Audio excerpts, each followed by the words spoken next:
Hello and welcome back to Life in Surround. Today I'm going to give a very brief tour of my surround sound setup because I've been asked several times, and I'm also going to include a trick that I found out the hard way and I hope to save others the trouble if they're interested in 3D audio. So as I've said in other videos, typical surround sound up to this point has been 2D, and so that would include 4.0, 4.1, 5.0, 5.1, 7.1, and the reason why that's 2D is it projects sound along an x-axis and a y-axis.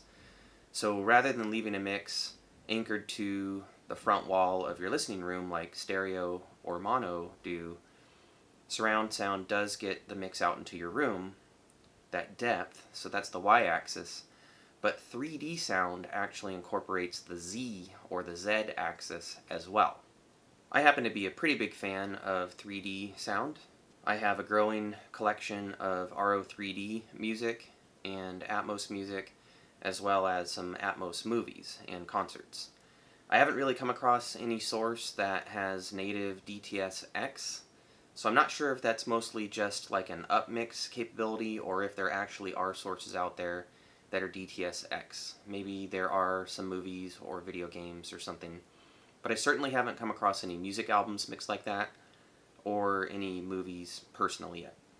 So I'm not going to get into Atmos versus Auro today. I'll just say that I've had a fantastic experience with both, and I enjoy both, and I'm glad that I have the capability to play both. So as some viewers have requested occasionally, either a video about how to set up a surround system or what my setup is, and I guess their intention is just to know where I'm coming from sonically and spatially, so when I'm giving an opinion about whether a mix is cool or not, you get a reference for what I'm listening through, and that's absolutely fair enough. So I'll just give my bottom line up front. I think I'm running a modest but decent and fully capable surround system. I definitely could have spent way more money on amplification and on speakers, but I didn't, and I'm really happy with probably 95 to 99% of the sources that I listen to, so I'm pretty sure that I have a nice setup. It works for me. I'm glad I didn't pay any more, and I'm having a fantastic time. So if anybody wonders whether I would recommend my setup, I totally would. So as we see here, I have two fronts, a center channel, and two front heights. My fronts are definitive Pro Monitor 1000s. My front heights are definitive Pro Monitor 800s. And my center is actually a Polk of some kind. It's got 4 woofers in it. The equivalent sized definitive Pro Center runs around $350 to $450, and I found this for $100 in a warehouse, and it totally works. I never hear any difference between my center and my fronts. I have a nice contiguous soundstage. If you run room correction, and on the Denon you get Odyssey, it takes care of stuff like delay and distance and EQing for you. Anyway, there are people who swear they have to have either the matched brand between the fronts and center, and even the same exact speaker. Like, they don't even buy a center speaker, they'll buy the same speaker that they use for the left and right and just invert it sideways or something. I don't advocate that. You can if you want, but I'm living proof that you don't need to. I listen to 5.1, 7.1 material where there's very important information dedicated to the center channel. So if it were out of whack, it would really sound weird. And those albums sound totally normal to me. They sound totally fine. So as long as you properly calibrate, it really isn't that big of a deal in my opinion. Alright, and here we have my right surrounds. So I'm running a definitive 800 for the surround and a definitive 600 for the height. And the same over here on the left, an 800 and a 600. And finally, all the way back there in the rear, my surround backs for Dolby 7.1 and for Atmos. Those are again definitive Pro Monitor 600s. So that gives you an idea of my speaker layout. As far as angles go, I should be a little wider in front. The spec on most speaker layouts is 30 degrees, and because of the way my walls are situated, I'm a little shy of that. And then for the surrounds, the spec is usually between like 110 and 120 degrees, and I'm in that range for the surrounds. And then for the rears, for the surround backs, I should have them at ear level, but because I built that big bookshelf wall to keep my stereo equipment safe from my toddler for now, I had to elevate them to get over that wooden wall. So in a way, those function a little bit like heights, because they're kind of halfway in between where they should be and where a height would be. But when I'm watching 7.1 movies, or when I have put on an 11.1 Atmos source, it sounds good to me. And we see here that I'm running matched subs, and that I'm a Metallica fan. These are Polk 12-inch. They're cheap, and they totally get the job done. I don't advise throwing your money into subs. They just create low frequency, it's non-directional. You don't have to match it to anything, really. I got them on Amazon warehouse deals for, I think, around 150 bucks a piece. So they're a little dinged up, but they totally work. And I have them back behind my bookshelf wall. So I've declared that my space. So my wife got on my case that they're out like in the middle of the floor. But you need your subs out away from any wall. They have to breathe a little bit. I noticed that they were totally underpowered when I had them shoved back in the corners. And I was like, you know what? I got this bookshelf wall. That's my area. I'll pull them out away from the book casing or the walls or anything nearby if I want to. And they powered right up. Like, they were way more effective at that point. And I also had to mess with phasing and with the exact location of these subs, because I have them in the rear of my room, and for some reason they were creating a big dead zone. They were thunderous along the sides of my room and sort of out in the front of my room, and the dead zone happened to be the sweet spot where I sit for surround sound. Like, totally dead. It was just the weirdest, most frustrating thing. So I actually had to work quite a bit with placement and with volume and with phasing.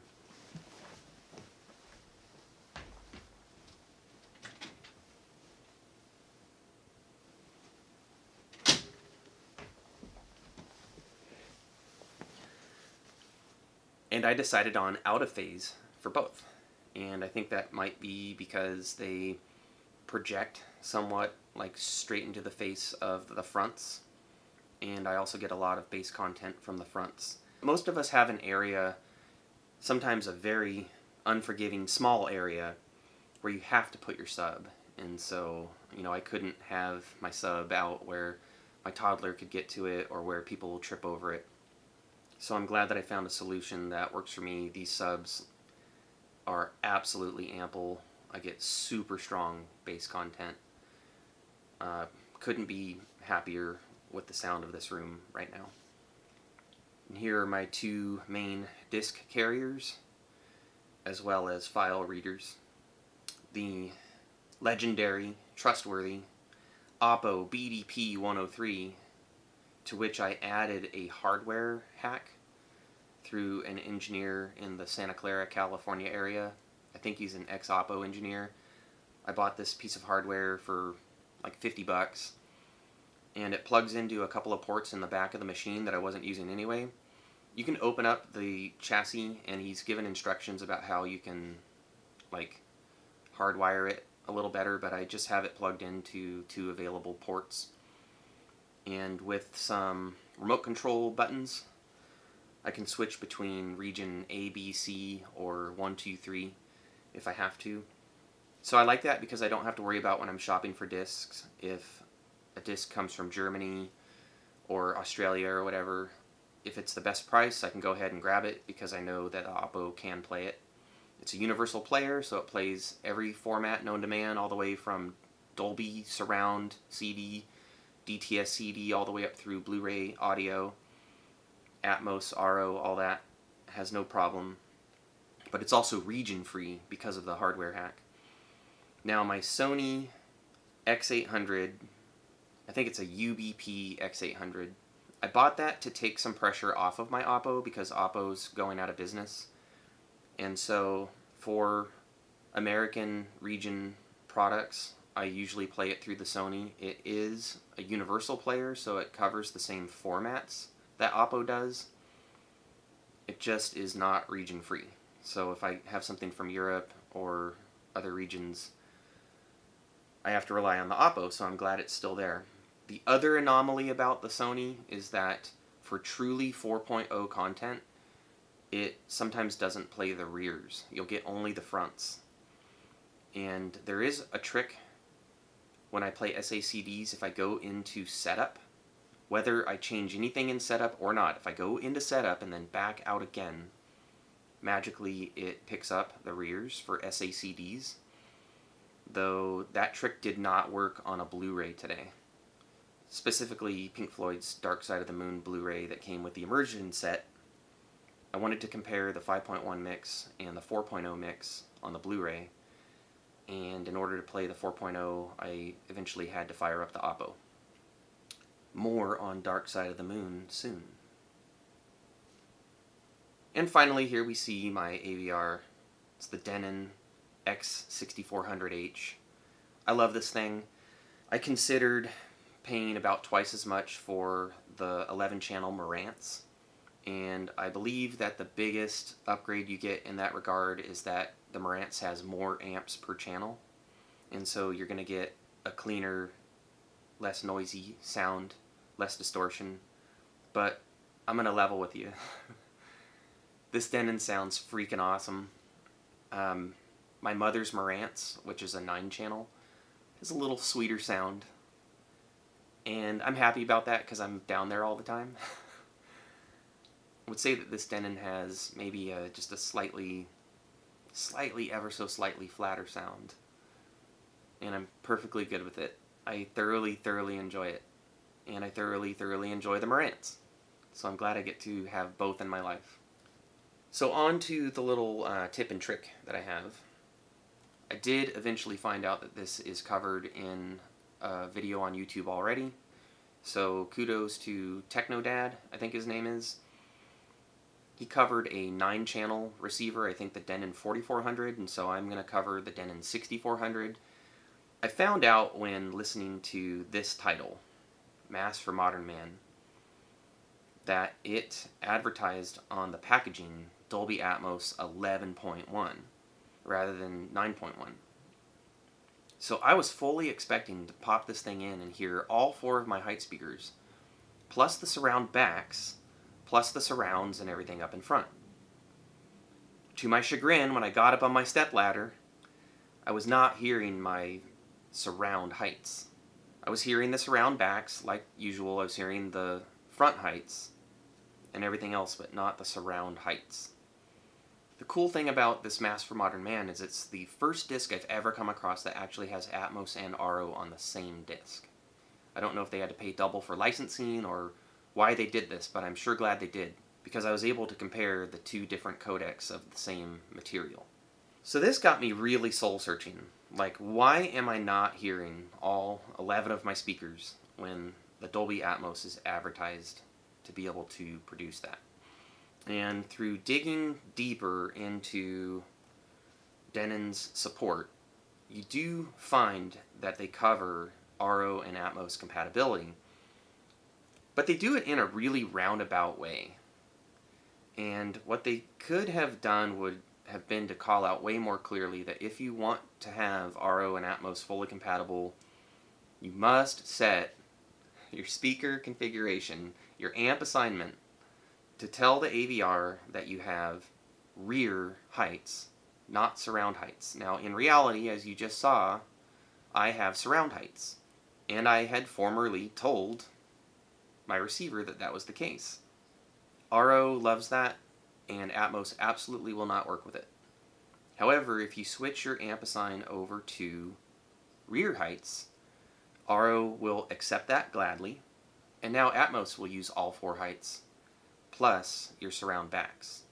So that's my trick. It's my tip of the day. If you want to get all of the channels possible from Auro and Atmos with Denon, Atmos, and Auro capable receivers, you have to lie to your AVR. Or put your heights above your surrounds, and then you'll be truthful and everybody will be happy. So I just want to go basically into like the rest of setup.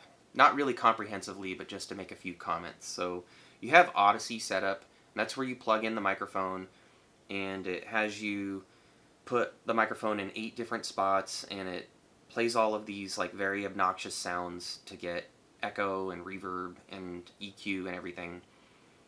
And so I am a big advocate of running Odyssey to get distance and room correction, but then at the end of Odyssey it asks you if you want to turn on dynamic EQ and dynamic leveling and stuff like that. I tell it not to use anything dynamic.